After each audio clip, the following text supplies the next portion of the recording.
बहुत समय पहले की बात है। एक घना जंगल था जिसका नाम था डांडीर वन। वहीं जनुदेव और उनकी पत्नी सत्यवती अपने इकलौते पुत्र पुंडलिक के साथ रहते थे। पुंडलिक एक समय पर बहुत ही सेवा भाव रखने वाला पुत्र था। वह माता पिता की हर छोटी बड़ी जरूरत का ध्यान रखता था और उन्हें देवता के समान मानता था।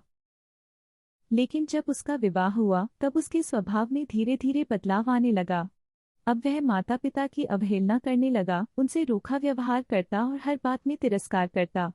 यह देखकर जनुदेव और सत्यवती बहुत दुखी हो गए।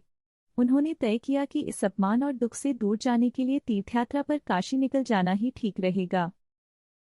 जब पुंडलिक और उसकी पत्नी को इसका पता चला तो उन्होंने भी तीर्थयात्रा पर साथ चलने का निर्णय लिया, लेकिन उनका व्यवहार वहीं का वहीं रहा।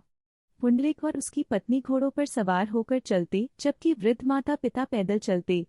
जब रात को विश्राम का समय आता तो पुंडलिक माता पिता से घोड़ों की देखरेख, पानी भरना और बाकी काम करवाता।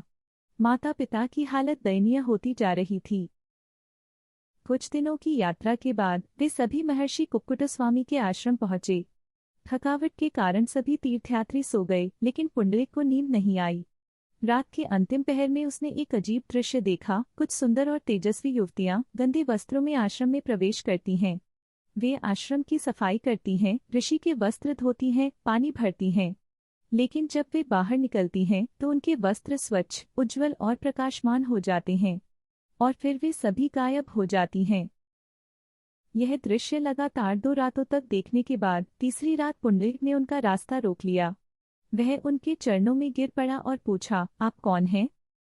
उन्होंने उत्तर दिया, हम भारत की पवित्र नदियां हैं, गंगा, यमुना, गोदावरी और अन्य। तीर्थयात्री हमारे जल में स्नान करके अपने पाप धोते हैं और उनके पाप हमारे वस्त्रों पर लग जाते हैं। यही कारण है कि हमारे वस्त्र गंदे होते हैं।